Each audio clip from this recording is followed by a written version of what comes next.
Hello friends, welcome back to my channel. तो friends, thumbnail से आपने समझ ही लिया है कि मैं किस टॉपिक पे आज वीडियो बनाने वाली हूँ। तो मैं पहले सोच रही थी वीडियो बनाऊँ या ना बनाऊँ, लेकिन कई सारी ऐसी यादें होती है जो हमारे मन में कहीं ना कहीं हम संजो कर रखते हैं, तो वो कभी निकल नहीं पाती। तो जैसे कि थंबनेल में ही मैंने लिखा है, आज मेरे पापा का बर्थडे है 7 जुलाई। तो मेरा मन था कि मैं उनके लिए वीडियो बनाऊं। पहले तो मेरा ऐसा चैनल नहीं था, बट अब मेरे चैनल अच्छा ग्रो कर रही है, तो मैंने सोचा कि चलो अपने जो मन में इतने सालों से जो मेरी यादें थी, जब से पिताजी हम लोगों को छोड़ के गए, तो तब से मेरे मन में भी एक बातें थी कि मैं उनके लिए एक वीडियो बनाऊं और उनकी जो अच्छी अच्छी बातें थी वो मैं आपके साथ शेयर करूं। तो कई लोग शायद मुझसे रिलेट कर पाएँ या ना कर पाएँ, बट वीडियो अच्छी लगे तो इसे लाइक शेयर एंड सब्सक्राइब जरूर कीजिएगा मेरे चैनल को। और अगर ना भी अच्छी लगे तो कोई बात नहीं, जस्ट ये मेरी यादें समझ के आप ये वीडियो को एक्सेप्ट कीजिएगा। और मेरी जो फीलिंग्स थी अपने पिताजी के लिए, तो वो मैं आज आपके साथ शेयर कर रही हूँ। तो शुरुआत मैं कहाँ से करूँ? तो आज मेरे पापा का बर्थडे है। मेरे पापा को मैं बाबूजी बोला करती थी, बाबूजी का भी शॉर्ट फॉर्म बोल के मैं बोलती थी, बजी करके मैं बोला करती थी उनको। और मैं ही नहीं, मेरे घर में मेरी दीदी और जितने भी हम लोग थे, सारे लोग सब उनको शॉर्ट फॉर्म में ही उनको बजी करके ही बोलते थे, मतलब बाबूजी का शॉर्ट फॉर्म बजी। तो मेरे बजी ऐसे थे कि स्टार्टिंग से अगर मैं बोलूँ तो बहुत ही एक लविंग केयरिंग हस्बैंड रहे हैं मेरी मम्मी के लिए, और हमारे लिए एक बहुत ही लविंग एंड केयरिंग फादर रहे हैं। तो उनके जैसा शायद ही मतलब होते होंगे, बट मेरी पर्सनल, क्योंकि हम लोग जब इस दुनिया में आते हैं तो हमें भगवान ने ये चॉइस मतलब दी रहती है कि आप इसके घर पे जाओगे। तो शायद हमारी किस्मत बहुत ही अच्छी थी कि मुझे जिनके यहाँ पर जन्म मिला। मेरे पिताजी बहुत ही अच्छे मन के, बहुत ही साफ सुथरे मन के, मतलब उनका नेचर इतना सॉफ्ट था सबके लिए, मतलब सिर्फ हमारे लिए नहीं कि वो हमारी फादर फिगर है, मतलब उनके फ्रेंड सर्कल में देख लो या मेरी मम्मी के लिए भी उनके अंदर जो भावनाएं रहती थी वो, मतलब मैंने जो बचपन से देखा है, बहुत किया करते थे मेरी मम्मी की। तो मैं ये आज जो भी कुछ आपके साथ शेयर कर रही हूँ बिल्कुल दिल से कर रही हूँ। तो आज मेरे पापा का जन्मदिन है, तो जहाँ पे भी वो अभी हैं इस वक्त, वो खुश रहें, यही मेरी कामना है। और अगला जन्म भी अगर उनको मिल गया हो तो वो स्वस्थ रहे, खुश रहें जहाँ पर भी हों। और मुझे भी अगर कभी इस दुनिया से जाने के बाद अगला जन्म मिले तो मेरे पिताजी ही मेरे पिताजी बने, मेरी ऐसी कामना है। तो चलो मैं आपको बताती हूँ कि उनके क्या क्या मतलब अच्छे गुण थे। तो शुरुआत वहाँ से थी जब मैं बताती हूँ आपको कि हम 4 सिस्टर्स हैं। मेरी दीदी है मुझसे बड़ी, फिर मैं सेकंड नंबर में हूँ, फिर मेरी थर्ड सिस्टर है। तो वो मेरी पहले की वीडियो में आपने देख ली है कि मेरी 2 सिस्टर अभी घर पे है मम्मी के साथ। तो पापा जो है वो 7 जुलाई उनकी बर्थ डेट तो है, बट जब वो हमें छोड़कर चले गए तो 25 मई 2014 में वो नहीं रहे। उसका भी काफ़ी बड़ा रीज़न था, तो आगे मैं वीडियो में आपको बताऊंगी। बट आज मैं उनकी अच्छी जो बातें थी, जो मेरे मन में अभी भी यादें बनकर हैं, वो मैं आपके साथ शेयर करना चाहती हूँ आज। तो सबसे पहले जब मैं मतलब छोटी थी, तो उस समय स्कूल में शायद मैं 4th या 5th स्टैंडर्ड में रही होंगी उस समय ऐसा था कि मतलब हम चारों सिस्टर्स में मैं सबसे मतलब डार्क कॉम्प्लेक्शन की थी। मेरी जो बाकी सिस्टर्स हैं, मेरी दीदी, मेरे दोनों सिस्टर, ये तीनों मम्मी के ऊपर गई थी और मैं थोड़े से डार्क कॉम्प्लेक्शन में थी। तो मेरे को हमेशा मतलब ये रहता था मेरे कि मैं ऐसे इतना डार्क क्यों हो गई, मतलब इतनी काली मैं क्यों, काली नहीं बोलूँगी मैं, सांवली बोलूँगी।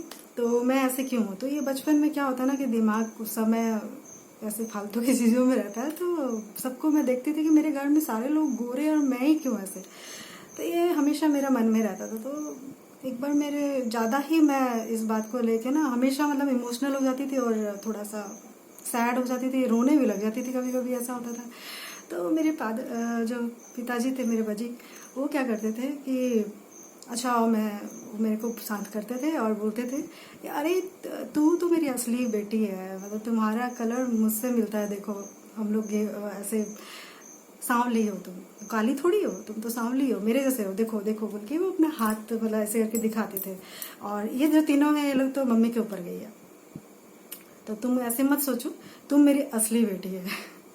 मतलब ये तीनों मम्मी के ऊपर है, तो तुम ही तो मेरी असली बेटी हो, ऐसे करके वो मुझे बोला करते थे। ये एक उनकी बहुत अच्छी बात याद आती है। और वो बोलते थे कि ये जो तुम्हारा कलर है तो सबसे बेस्ट कलर बोला जाता है, मतलब इंडिया में जब जब ब्यूटी कॉन्टेस्ट वगैरह में जब ये कलर की कोई मतलब वुमेन सेलेक्ट होती है, उनको एक्स्ट्रा मार्क्स मिलता एक्स्ट्रा मार्क्स भी दिया जाता है इसके ऊपर, तुमको मालूम है, मतलब इसके ऊपर अलग से नंबर दिया जाता है बस, मतलब इस कलर के ऊपर। तो मैं ना बड़े खुश हो जाती थी अंदर से कि अच्छा सही ऐसे होता है क्या। तो सच में, लेकिन बाद में मुझे मालूम चला कि जो डस्की कलर होता है उससे बहुत ही अच्छा कलर माना जाता है। तो तब से मेरा मन थोड़ा शांत हुआ और मैं सोचने लगी हाँ चलो ठीक है जैसे। और बाद में धीरे धीरे तो पता चला कि भाई हमारे कृष्ण भगवान भी तो सांवले हैं, सांवले सलोने।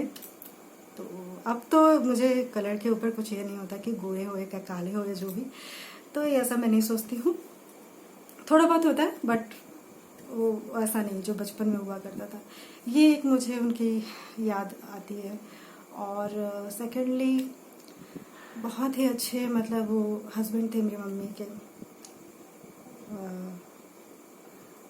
मतलब जब भी मैंने अपना होश संभाला उनको देखा है तो मॉर्निंग में वो एकदम जल्दी उठ जाया करते थे, करीब 4:30-5 बजे के करीब। और उनको चाय बहुत पसंद था। तो ये जो चाय वाला जो गुण है ना वो मेरे अंदर भी आया, वो आप देखेंगे मेरे वीडियो में। मतलब चाय के बिना मैं भी नहीं रह सकती। पहले बहुत ज़्यादा पीती थी बट अब शादी के बाद मैंने थोड़ा सा कम किया है उसको। तो मेरे फादर सुबह सुबह उठ जाया करते थे। उसके बाद वो उठते थे सीधा मतलब किचन जाके अपने लिए चाय बनाते थे, मम्मी के लिए बनाते थे, मतलब मेरी मम्मी के लिए बनाते थे। और वो चाय लेके आते थे बेडरूम में और मेरी मम्मी को जगाते थे और बोलते थे कि देखो चलो चाय पीते हैं। तो उनको ऐसे मैंने देखा है हमेशा। तो मेरी मम्मी को बहुत ही प्यार से रखते थे। तो चाय दोनों चाय मिलकर पीते थे और पेपर पढ़ते पढ़ते वो अपना टाइम मतलब ऐसे एक्सपेंड किया करते थे। तो वो बड़ा मैं भी मतलब मेरे मन में भी कहीं ना कहीं है कि काश मेरे हस्बैंड भी ऐसा करे, बट ऐसे हर कोई ऐसा एक जैसा तो हो नहीं सकता है। मेरे मन में वो चीज़ है कि काश मेरे हस्बैंड भी कभी मेरे साथ ऐसा करे, मतलब मेरे को वैसे इस तरह बेड टी पिलाए। या मेरे लिए चलो ठीक है बेड टी तो मैं पीती नहीं, मतलब बिना ब्रश किए मतलब मैं तो चाय वगैरह नहीं लेती, लेकिन ऐसा एक ख्वाहिश अपने पापा को देखे। क्योंकि कोई भी लड़की हो अपने हस्बैंड में, जो भी अगर किसी के पापा इतने लविंग एंड केयरिंग होते हैं ना तो उनका गुण अपने हस्बैंड में तलाशती है। तो ये सेम सिचुएशन मेरे साथ भी। खैर ये एक बात है। और हम 4 सिस्टर कैसे हो गए, पहले मेरी मम्मी और पापा का प्लानिंग था कि हमें मतलब 2 ही बच्चे हो गए, अब इसके आगे और मतलब बच्चे नहीं करने हैं। लेकिन मेरी दादी जी को बेटा चाहिए था, पोता चाहिए था। तो फिर मतलब बोले कि नहीं 2 बेटियों से क्या होगा, एक तो पोता होना चाहिए। तो ऐसे करके हम लोग 4 सिस्टर हो गए। बट कभी भी मेरे पिताजी ने 4 सिस्टर हो गए और इन लोग सिर्फ लड़कियां लड़कियां ऐसे कभी भी ना मेरी मम्मी को कभी टोका है इस बात के लिए, और ना ही हम लोगों को कभी भी ऐसा एहसास होने दिया कि हम लोग बेटियां हैं बेटे नहीं हैं। ये उनकी एक बहुत ही अच्छी बात लगती है। हमारे आस पड़ोस में भी काफ़ी ऐसे लोग थे मतलब जो बेटे के लिए बहुत ज़्यादा ये होते थे। बट मेरे पापा ने कभी, मेरे पिताजी ने कभी भी हम लोगों को ऐसा मतलब ये नहीं किया कि तुम लोग लड़कियां हो लड़के नहीं हो, तुम लोग मतलब कभी भी किसी चीज़ के लिए मना नहीं किया। किसी भी चीज़ का ख्वाहिश रहा हो तो वो हमें मिल भी जाता था। और ख़ास करके बचपन में ना, जैसे छोटे के टाइम में मेरा हेल्थ अच्छा नहीं रहता था, मतलब स्कूल टाइम से ही हमेशा बीमार में रहती थी। ठंड जल्दी मुझे लग जाती थी। तो और मेरे पिताजी इतने केयरिंग थे कि हम जो मेरी सबसे छोटी वाली सिस्टर तो काफ़ी बाद में हुई है, मुझसे 10 साल छोटी है, जब हम छोटे थे ना तो मुझे जल्दी, दीदी तो मेरी बड़ी एक्टिव थी, वो बड़ी जल्दी उठ जाती थी और सारा मतलब उसको बाहर घूमना ये सारा बहुत पसंद है, मतलब वो ज़्यादा एक्टिव थी तो जल्दी बीमार नहीं होती थी। तो और मेरी छोटी वाली भी, वो स्पोर्ट्स में उसका बहुत ही अच्छा रहता था, तो वो भी। मैं एक मतलब ऐसी थी ना घर पे, मतलब आप आज मुझे देख रहे हो कि मैं इतना बकर बकर कर लेती हूँ और वीडियोस बना रही हूँ, लेकिन एक टाइम ऐसा था कि मेरे मुंह से ना आवाज़ ही नहीं निकलता था बिल्कुल। और कोई अगर घर पे मेहमान आते थे, मैं अंदर के रूम में छुप जाती थी कि मुझे मिलना ना पड़े किसी भी नए पर्सन से। बहुत मैं किसी से मिलना जुलना मेरे को पसंद नहीं। और स्कूल से घर, घर से स्कूल और ट्यूशन जाती थी तो ट्यूशन से घर, घर से ट्यूशन, ये बस था। मेरे फ्रेंड सर्कल भी ज़्यादा नहीं थे, बहुत गिने चुने होते थे। और वो भी मैं ना शाम के वक्त निकलती भी नहीं थी, मतलब कि दोस्तों से चलो खेल लूँ कि क्या करूँ। मैं अकेले अपने, हम फ्लैट में रहा करते थे उस समय, टाटा स्टील की जो फ्लैट थी उस पर, तो उसमें रहा करते थे। तो मैं बालकनी में चुपचाप बैठती थी, मतलब शांत। मतलब अब मुझे ऐसा लगता है ना, मैं क्या से क्या थी और क्या अभी हो गई। तो ऐसा मेरा नेचर था। तो बीमार बीमार भी रहती थी। तो मेरे पिताजी कभी भी मतलब ठंड के सीजन खासकर आते थे ना, वो क्या करते थे, जो सरसों का तेल होता था उसमें लहसुन फुटाते थे और हम मतलब तीनों को ऐसे करते थे कि पैरों में ना एकदम अच्छे से मालिश कर देंगे और मोजे वगैरह पहना देंगे। अभी सबसे छोटी वाली भी जब हुई ना तो उसके साथ भी ऐसा है। तो मेरी मम्मी वो नहीं करती थी, लेकिन मेरे पापा बड़ी केयरिंग, मतलब कि स्वेटर पहना देना, अरे ठंड लग जाएगा ठंड लग जाएगा, तो स्वेटर पहना देते थे, पैरों में एकदम अच्छे से मालिश कर देना। मेरी मम्मी तक को वो कर देते थे। मेरी मम्मी का भी ऐसा था कि उनको ठंड के दिनों में बहुत तकलीफ हो जाती थी, शरीर बिल्कुल वो कांपती थी, तो उनको बहुत ठंड लगती थी। उनको भी ना बहुत अच्छे से पैर तलवे में तेल से मालिश करना। ऐसा नहीं कि बीवी है वो या है मैं इसका पैर क्यों छूँ, ऐसा नहीं था। तो ये सारा चीज़ मेरे आँखों के सामने मैंने देखते देखते मैं मतलब बड़ी हुई या जो भी है। उसके बाद क्या था कि, और मेरी सबसे बड़ी वाली दीदी के साथ बॉन्डिंग उनका अच्छा था, इसलिए कि मेरी दीदी और पिताजी जो थे नॉन वेजिटेरियन थे, और मैं और मेरी मम्मी, बाकी दोनों सिस्टर उतना ज़्यादा नॉनवेज, मतलब नॉनवेज तो खाते नहीं थे, बट हाँ एग वगैरह खा लेते थे। तो ये था। तो दीदी जब भी दीदी शादी के बाद भी जब भी आती थी ना, तो बड़ा खुश होकर उसको बोलेंगे कि दीदी का नाम बेबी था घर का, ऐसा नाम सुनीता है।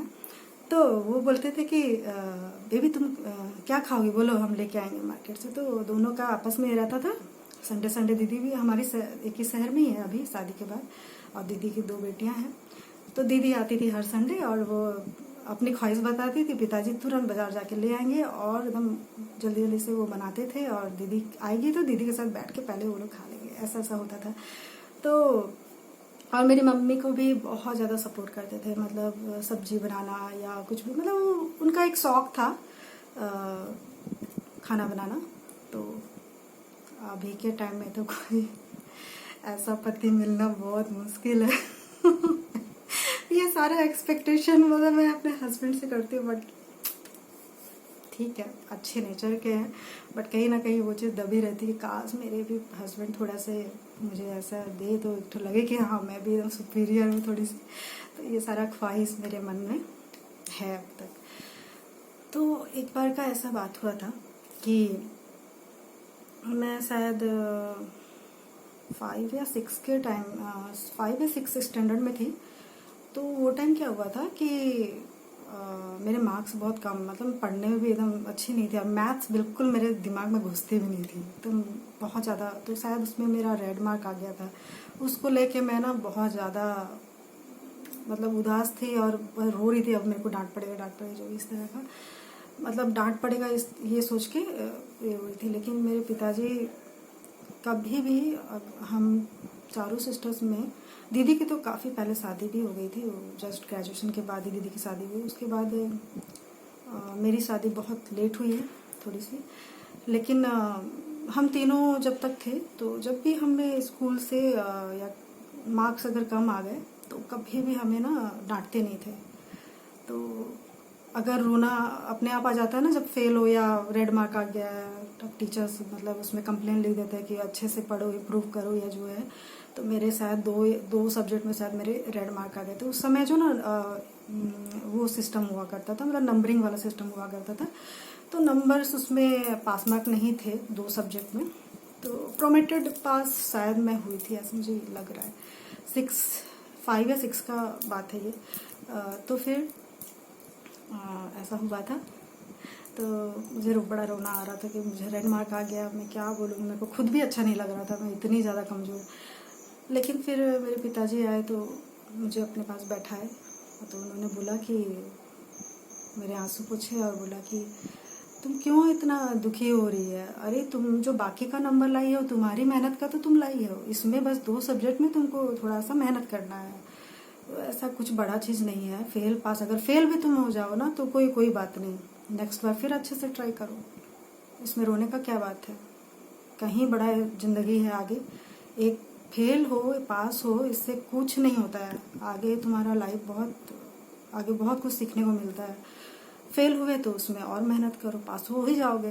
तो ऐसे मेरे पिताजी बोला करते थे, मतलब इतने सपोर्टिव थे कि क्या बोलो, एक बात उनकी याद आती है।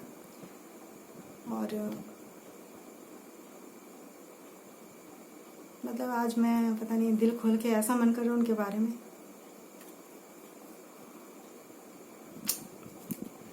खैर, ये तो हुई उनकी नेचर ऐसी थी। मैं उनका नाम ही बताना भूल गई। मेरे पिताजी का नाम था श्री विनोद लियांगी, और वो जो थे वो अपने 60 इयर्स उन्होंने टाटा स्टील में जॉब की है। मतलब 60 इयर्स क्या बोल रही हूँ मैं, उन्होंने अपनी सर्विस जो है टाटा स्टील में की है। तो रिटायरमेंट के बाद से रिटायरमेंट तक वो बहुत ही अच्छे, मतलब सही चल रहे थे। छोटी मोटी परेशानियां आती थी लेकिन वो ठीक हो जाते थे। लेकिन रिटायरमेंट के बाद से उनकी तबीयत बहुत ज़्यादा बिगड़ने लगी। उसका भी एक रीज़न था जो मैंने बोला वीडियो में, उन्हें सिगरेट की बहुत ज़्यादा लत थी। तो जब वो उनको एक तो चाय की बड़ा ज़्यादा, उनको चाय बहुत पसंद था, और तो सेकंड जो था सिगरेट। सिगरेट पहला था और चाय सेकंड था। तो जो भी हो, बट चाय से इतना ज़्यादा शायद नुकसान ना हो, लेकिन सिगरेट कहीं ना कहीं जाकर आगे नुकसान जरूर करता है। टबैको हो गया, सिगरेट हो गया, ये सारी चीज़ें। तो मेरे पिताजी को बहुत ज़्यादा मतलब सिगरेट की ना लत इस तरह की थी। तो ये उनका एक नेगेटिव पॉइंट था। मतलब इंसान बहुत ही अच्छे थे, पिता बहुत ही अच्छे थे, पति बहुत ही अच्छे थे, बट यहाँ पे कहीं ना कहीं वो अपने हेल्थ का ख्याल नहीं रखते थे। उनको इतना ज़्यादा लत थी कि वो छूटी ही नहीं, और यही कहीं ना कहीं उनके जाने का कारण भी बन गया। तो मतलब मैं तो आप सबसे, जो भी मेरी वीडियो अगर देख रहे हैं, तो आपके भी पापा होंगे, भाई होंगे, और किन्हीं के भी घर में अगर कोई सिगरेट पीता है तो आप मना ज़रूर कीजिए और रोकिए ज़रूर। क्योंकि जब शरीर हमारे यंग रहता है उस समय तो कुछ पता नहीं चलता, बट वही कहीं ना कहीं जाकर आगे ये आपके शरीर को ख़राब करता है। तो मेरे पापा को भी मतलब गोल्ड ब्लैडर का कैंसर हो गया था। एक तो उनको शुगर एंड बीपी हो गया था एज के साथ साथ, तो but age sugar and BP को सब थोड़ा नॉर्मल ही समझते हैं आजकल, अभी के टाइम पे नॉर्मल है बोलते हैं। तो वो था, बट शुगर भी उनको इतना ज़्यादा था कि 3 टाइम रोटी सब्जी खाने के बाद भी चावल बिल्कुल नहीं लेते थे, बट एक संडे के रोज ले लेते थे थोड़ा सा। लेकिन फिर भी उनको इतना ज़्यादा शुगर बढ़ जाता था कि उनको मैं इंसुलिन दिया करती थी घर पे। मैंने ट्रेनिंग ले ली थी सिस्टर से, और उनको घर पे मुझे इंसुलिन देना पड़ता था। तो मुझे भी कहीं ना कहीं बड़ा बुरा लगता था कि मैं इनको रोज़ इंजेक्शन इनको लगा रही हूँ, रोज़ इंजेक्शन इनको दे रही हूँ। तो ये बड़ा ही ख़राब लगता था मुझे कि कैसा लगता होगा रोज़ रोज़ सुई चुभाओ उनको। पहले सुबह सुबह नाश्ते के पहले 15 मिनट पहले सुई चुभाओ, उसके बाद नाश्ता दो। रात को सोने खाना देना है डिनर, तो पहले सुई चुभाओ उसके बाद खाना दो। तो मुझे बड़ा बुरा लगता था इस चीज़ का, लेकिन वही उनका दवा था उस समय। अब धीरे धीरे ना शुगर इतना ज़्यादा बढ़ गया कि वो किडनी को उसने डैमेज कर दिया। मतलब दवाइयाँ इतनी हो गई कि किडनी उनकी डैमेज हुई। अब किडनी डैमेज होते तो मेरे सारे ऑर्गन जो थे धीरे धीरे धीरे धीरे खराब होने लगे उनको हार्ट की प्रॉब्लम हो गई थी, पेसमेकर लग गया था उनको, काफ़ी सारा प्रॉब्लम। मतलब इतने अच्छे इंसान थे और लास्ट में इतना मेरे पिताजी को मतलब प्रॉब्लम फेस करना पड़ा। मैं तो नहीं चाहती कि किसी भी इंसान को इतनी सारी प्रॉब्लम कभी फेस करना पड़े, क्योंकि क्या बोलूँ मैं, लास्ट में फिर उनको गोल्ड ब्लैडर का कैंसर डायग्नोस्ट हो गया। मतलब डॉक्टर ने डायरेक्ट बोला कि इनको जो है गोल्ड ब्लैडर में 4th स्टेज का कैंसर है।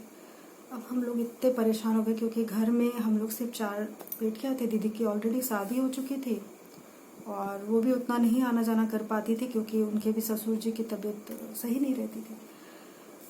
तो क्योंकि तब तक मेरी मुझे थर्ड नंबर पे जो सिस्टर है उसकी भी जॉब लग चुकी थी टाटा स्टील में ही। तो फिर जो वहाँ जमशेदपुर में जो टाटा स्टील की ही अपनी TMH टाटा मेन हॉस्पिटल है, वहाँ पापा को मतलब एडमिट किए थे। फिर उनको डॉक्टर ने बोला यहाँ पे इनका इलाज नहीं हो पाएगा, इनको मुंबई लेके जाओ। तो वहाँ से उन्होंने रेफ़र किया। तो मेरी सिस्टर के थ्रू ही वो रेफ़र हो पाए क्योंकि मेरी सिस्टर फिर टाटा स्टील में जॉब करने लगी थी। तो उसके थ्रू उसने कार्ड वगैरह बनवाया। मुंबई में हम लोग करीब 2 महीने से ऊपर हम लोग वहाँ पे उनको मतलब इलाज चलता रहा। इस बीच मेरी सबसे छोटी सिस्टर पे हम लोग ध्यान ही नहीं दे पाए। बेचारी वो मतलब पापा ने जो भी कमाया था ना सारा कुछ उनके ऊपर ही खर्च हो गया। और मेरी छोटी सिस्टर का उस समय मतलब ड्रीम था कि वो मेडिकल पढ़ेगी, लेकिन सिचुएशन ऐसा था घर पे कि हम लोग में से कोई भी ना मेरी छोटी सिस्टर पे ध्यान नहीं दे पाते थे। सब लोग पापा के पीछे लगे, मम्मी पापा के पीछे और हम दोनों। तो मुंबई भी हम लोग गए तो हम लोग लेके गए उनको, मैं मेरे से बाद वाली सिस्टर और मेरी मम्मी और मेरे मामा जी गए थे तो दिखा के आए थे वहाँ। तो फिर डॉक्टर ने तो लास्ट बोल दिया कि इनको कीमो चढ़ाना होगा और कीमो ही इलाज है अब इनको बचाने का। तो इसे अपने शहर लेके जाइए, यहाँ से कीमो का सारा दवाई लेके जाइए, अपने शहर में चढ़वाइए आप। तो ऐसा फिर हम लोग उनको लेके आए टाटा मेन हॉस्पिटल में ही। उनको 1 सप्ताह के अंदर मतलब एक सप्ताह उनको हॉस्पिटल में रहना पड़ता था कीमो चढ़वाने के लिए। फिर वापस आते थे, फिर 1 वीक घर पे रहते थे, फिर फिर से जो 2 वीक आता था उसमें फिर से हॉस्पिटल जाके कीमो चढ़वाना होता था। ऐसा करते करते करते वो थोड़े स्वस्थ होने लगे थे, बॉडी रिकवर होने लगी थी। बट जैसे ही फिर डॉक्टर ने बोला कि नहीं इनका 11 बार कीमो हो गया है, अब इससे ज़्यादा कीमो नहीं दे सकते क्योंकि एज भी काफ़ी हो रही। तो मेरे पापा की करीब उस समय 66 या 67 ईयर्स चल रही थी। तो जैसे ही फिर डॉक्टर ने मना कर दिया फिर कि और ज़्यादा कीमो नहीं देंगे क्योंकि इनकी एज भी हो रही है। तो कीमो भी एक प्रकार का जहर ही है, तो इतना कीमो नहीं दे सकते। बाद में हम लोग क्या कर सकते थे, मतलब आंखों के सामने कोई इंसान आपके धीरे धीरे वो जाने वाला है ये तो समझ में आ गया, लेकिन पैसे होकर भी या कुछ नहीं कर पाए। मतलब धीरे धीरे 3 महीने के अंदर ही वो फिर से पूरे डाउन हो गए, उनके बाल झड़ने लगे, सारा चीज़ मतलब आंखों के सामने होता गया। मतलब ऐसा उस समय हम लोगों को टाइम फेस करना पड़ा कि चाह करके भी उनको बचा नहीं सकते थे, ऐसा था। और इस दुनिया में कोई भी आया है इंसान तो उसे जाना तो है ही, उसको तो कोई रोक नहीं सकते हैं। तो जब वो गए तो 3 महीने के अंदर ही वो फिर रहे नहीं। तो 25 मई 2014 में वो नहीं रहे फिर। तो उनकी जो यादें हैं वो हमारे मन में बसी हुई है। भगवान करे वो जहाँ भी हो अच्छी ज़िंदगी अच्छी सेहत उन्हें मिले। और मेरी उनसे भगवान से यही प्रार्थना रहती है, हमेशा प्रार्थना करती हूँ उनके लिए, क्योंकि वो जो फादर फिगर जो थे हमारे मतलब कि बहुत ही लविंग एंड केयरिंग मतलब ऐसे पर्सन थे। तो वो यादें जाती ही नहीं मन से और जा भी नहीं सकती शायद। तो बस आप सबसे यही रिक्वेस्ट है कि अगर आपके भी घर में कोई इस तरह से सिगरेट वगैरह सेवन करते हैं, क्योंकि मेरे पापा को जब भी किसी हॉस्पिटल ले जाते थे डॉक्टर सबसे पहले यही पूछते थे कि क्या ये सिगरेट पीते हैं, क्या ये शराब लेते हैं, या क्या ये टबैको वगैरह लेते हैं। सच्चाई सामने थी, हम लोग क्या बोलते पीते तो थे वो। तो ये चीज़ थी, पर मतलब एक ही उन पे एक ये कमी थी उनके जीवन में जिसकी वजह से वो जल्दी चले गए। हो सकता था अगर वो ये चीज़ का सेवन नहीं करते तो हो सकता और कुछ समय हमारे साथ होते। खैर आज उनका जन्मदिन है तो मेरे पिताजी को बहुत बहुत बहुत भगवान जी उन पर अपनी कृपा दृष्टि रखे कहीं पे भी हों, क्योंकि जहाँ तक मैंने भी गीता पढ़ी है, और पहले मैं नहीं पढ़ती थी बट किसी ने गिफ्ट की थी तो तब से पढ़ना स्टार्ट किया। तब से मैं जान रही हूँ कि आत्मा कभी भी नहीं मरती है, वो रहती है और ये जीवन मृत्यु का चक्र हमेशा रहता है। अगर आपका मन में कुछ चाह रह जाती है तो आपको फिर से जन्म लेना पड़ता है। तो ये होता है। तो तब से मैं समझ पाई कि चलो अच्छा था, जो भी उनके शरीर में इतनी सारी तकलीफ़ें थी तो वो जितनी जल्दी गए उतनी जल्दी शायद फिर अच्छे शरीर में वापस भी आएंगे। तो यही होप लेके मैं मतलब जब से मैंने गीता पढ़ी तब से ही मुझे थोड़ा खुशी होने लगा कि हाँ चलो ठीक है, इंसान अगर जाता है तो फिर वो कहीं ना कहीं अगर शरीर में इतनी ज़्यादा तकलीफ़ें हैं तो भगवान के घर चले जाए वही अच्छा है। ये मैं सोचने लगी बाद में। उस समय तो बड़ा गुस्सा आता था कि मेरे पिताजी इतने अच्छे इंसान थे, उनको ऐसे क्यों हो गया, मतलब एक ऐसा कैंसर जैसा इतना बड़ा रोग क्यों हो गया। लेकिन कहीं ना कहीं हमारा ही कर्म ऐसा रहता है ना कि अगर मेरे पापा ने वो चीज़ नहीं लिया होता लाइफ में तो शायद वो और थोड़ा दिन और टाइम तक जीवित रहते। खैर ये इमोशनल काफ़ी मतलब ये बात हो गई और आज मैंने पूरे दिल खोल के आपके साथ बात की है। तो आई होप कि ये वीडियो आपको अच्छी लगेगी, और अगर मेरी बातें कोई बुरी लगी हो तो सॉरी, और अगर आप मेरी वीडियो अच्छी लगी है, मेरी बातें अच्छी लगी हैं और मेरी ये जो मेरे पापा के लिए, मेरे पिताजी, मेरे बच्ची के लिए जो ये यादें मेरे मन में बसी हुई हैं ये अच्छी लगी हैं तो मेरे चैनल को सपोर्ट कीजिए, लाइक शेयर एंड सब्सक्राइब ज़रूर कीजिए फ्रेंड। और आपके भी घर में कोई आपके पापा हैं, मम्मी हैं, तो उनको ढेर सारा प्यार दीजिए, किसी चीज़ की कमी मत होने दीजिए। और बस मेरे पिताजी से तो मुझे कभी कोई शिकायत रही नहीं और उन्होंने हमेशा हमें एक अच्छी बातें ही सिखाई है। कभी मन उदास हो जाता था तो वही हमें खुश करते थे, मोटिवेट करते थे। और आज शायद मैं जो कुछ भी मतलब मेरे अंदर करुणा या जो भी मतलब कि एक सॉफ्ट अंदर से भावना आती है, मुझे कहीं ना कहीं लगता है मेरे पिताजी की वजह से ही है। और जब मैं छोटी थी तो मेरे जो हाइट हो गया या मेरे पैरों का मतलब जो अंगुलियां वगैरह जो होती है ना, तो वो बिल्कुल मेरी दादी के ऊपर गई थी। तो मेरे पिताजी भी मुझे ना हमेशा ये तो मेरी माँ है, ये तो मेरी माँ है करके बोलते थे। तो क्या पता मेरा मन रखने के लिए, क्यों बहुत ज़्यादा सैड हो जाती थी छोटी छोटी बातों को लेके, तो ऐसे करके वो हमेशा बोलते थे अरे ये तो मेरी माँ है। तो ये सारी बातें याद आती हैं। तो फ्रेंड्स बस वीडियो काफ़ी लंबी हो गई है तो बस इतना ही बोलूँगी। और आप लोग भी प्रे कीजिएगा मेरे पिताजी जहाँ भी हों खुश हों, अगला जन्म भी अगर उनको मिला हो तो बहुत ही अच्छा उनका जीवन हो। तो फ्रेंड्स आपको अगर ये वीडियो अच्छी लगी है तो मेरे चैनल को लाइक शेयर एंड सब्सक्राइब करना ना भूलें और बेल आइकन को प्रेस करना बिल्कुल ना भूलें ताकि मेरी वीडियो की सारी नोटिफिकेशंस आपको समय समय पे मिलती रहे। और फ्रेंड्स मैं आपको एक बात कहना भूल गई कि मेरे पापा की बर्थडे 7 तारीख को होती थी और मेरी 9 तारीख को, मेरी 9 तारीख को आती है, बीच में 8 जो है उसको छोड़ के, और 8 को भी मेरी मैरिज एनिवर्सरी, मेरे हस्बैंड और मेरी। तो ये तीनों दिन मतलब हम लोग सेलिब्रेट करने लगे। पहले तो सिर्फ मेरे पिताजी की बर्थडे और मेरी बर्थडे ये दोनों का सेलिब्रेट करते थे, और अब 8 तारीख बीच में जो है उसमें मेरे हस्बैंड की मैरिज एनिवर्सरी। तो उससे भी हम छोटे मोटा कुछ यहाँ पे तो कोई है नहीं, फैमिली जो है सारे जमशेदपुर में है, तो यहाँ क्या करें हम दोनों देखते हैं। तो अगर सेलिब्रेट कर पाए तो वो भी मैं थोड़ा बहुत शेयर करूँगी। ओके, तो thanks for watching my videos, bye bye, take care.